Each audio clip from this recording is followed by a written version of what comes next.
Okay, dito naman tayo sa mga earth sign.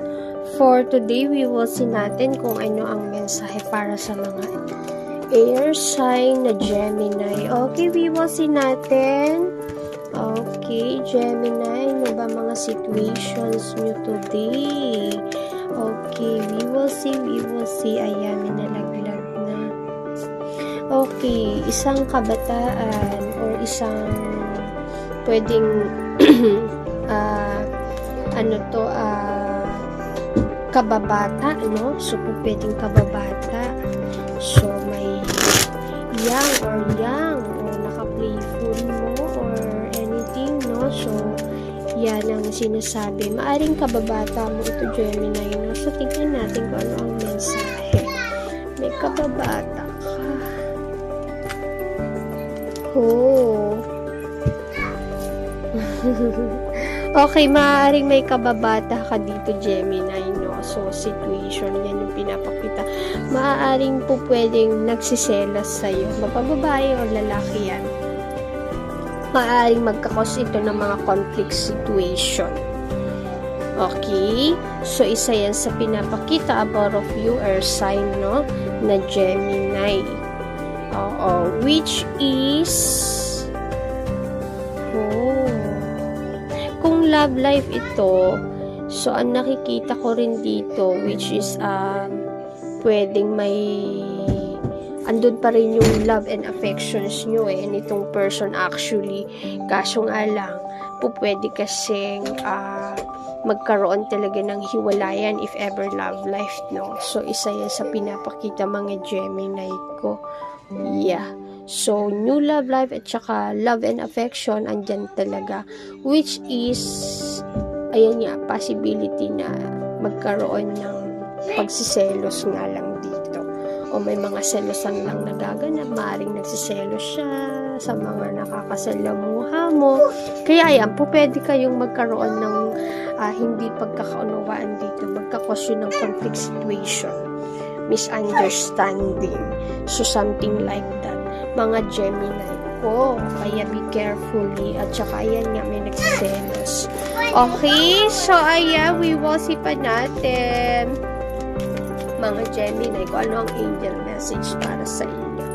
Who you are. Okay? Remember who you are, mga Gemini. You are a powerful, loving, and creative child of God.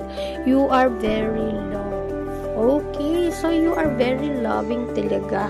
Okay, so kaya siguro pinagsisilosan ka talaga dito. Oo, which is mami-misunderstanding ka pa nila. Lalo na kung kababata mo tong person na ito. Okay, Gemini, so this is it, your message of you. Okay, so thank you mga Gemini ko. Maraming salamat. So this is your message for today. Okay, dito naman tayo kay Libra for air sign. Okay, we will see naman natin kay Libra. What is her situation? Okay, we will see Libra. Okay, oh, Archangel, you are protected. Okay, Libra. Okay, sa araw na ito, ikaw ay protective. Divine intervention. Okay, so isa yan sa pinapakita of you. Okay, by Archangel Michael. Okay, so this is it, Libra. Okay, Libra, we will see natin ng mga Libra ko. Okay, Libra. Okay, Libra, we will see mga Libra ko. Okay, kung ano pa yung mensahe. You are a guided Libra. Okay, by Archangel Michael for today. Naku po. May mga hindi pagkakaunawaan dito. Libra, okay. May isang lalaki dito na tinutukoy, pinapakita. Maaring kaidaran o mas ahead to sa'yo. Which is possibility, no, na magkaroon ng mga hindi talaga pagkakaunawaan. So, may mga nagiging hadlang din dito. Tapos, ayan, may mga ayaw magpatalo sa situations. No? So, naku Naku, by the bottom of the card, mahalagang tao, maaaring kaibigan mo ito o karelasyon. Libra, no? Kasi lalaki. Okay, so isa yan sa pinapakita for me. Magkakaroon talaga dito ng mga hindi pagkakaunawaan ng pagkakasunduan. Okay, Libra. So, ayan, which is, depende na lang ito sa magiging actions and moves mo. Libra, oo, so, wag ka lang magpadaan sa mga sulsol o ano, kasi may mga maaring talaga, may mga sulsol at nakikialam talaga dito, Libra. Okay, so this is it, ha, Libra. So, we will see pa natin what is your angel message for today, Libra. We will see, we will see. Okay, give your cares and worries to us, angels, and allow us to take your burdens. Okay, so parang iyan na ano ka dito, parang nire-ready ka, o hindi parang tinitherapy yun nga, no, diba? Therapy, kumbaga parang nire-relax ka dito.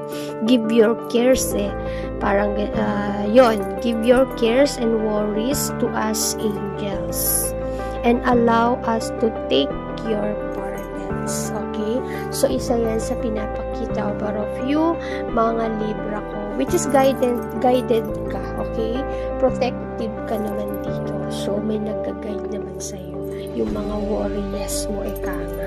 So kailangan mo lang siguro you will be kailangan mo lang magdasal, ayan, protektahan ka sa mga nagiging kaganapan, lalo na dito mga Libra ko, no? So kung ano man tong mga nagiging situations mo from now on. Okay, so this is it, Libra. So just pray lang at huwag ka mabahala dahil guided ka.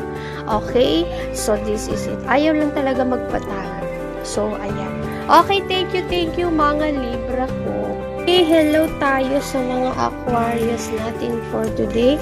Okay, viewsin natin, Aquarius, ano naman ang iyong mensahe. Ayan, kaway-kaway sa ating mga Aquarius for today. Okay, so sa pinapakita dito, naku, may nagsusearch from you, inaalam ang iyong info o records, stalker ba? O something like that. O Aquarius, inaalam bakit? Okay, viewsin natin, Aquarius. So, ano pa yung mensahe for you? May nagsusearching from you. Okay, Aquarius, we will see.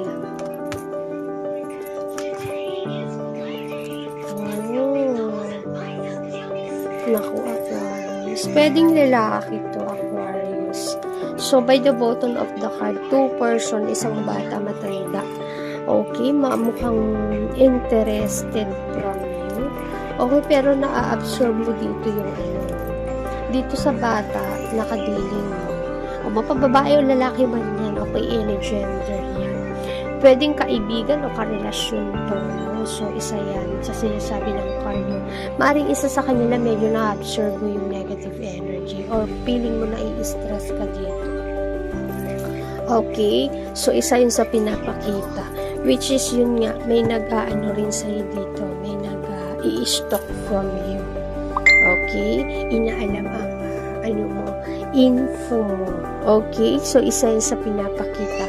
Okay, so kung ano man din itong mga wini-wish mo, which is makakamit mo talaga at makakamit mo, mga Aquarius. So, be consistent lamang. So, medyo na-absorb mo lang talaga yung mga negative energy or toxic situation dito.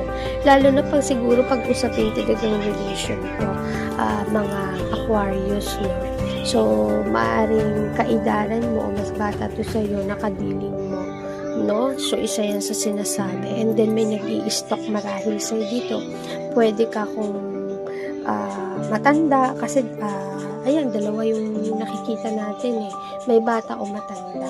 So, I think dito mas nakikita ko matanda. Okay? O kaidaran o mas ahead to sa'yo. So, isa yan sa nakikita ko. Which is you have a dealing person dito na, ayun, mas bata o kaidaran mo. Okay? So, isa yan, which is parang nagkakaroon ng toxic situation, medyo mabigat,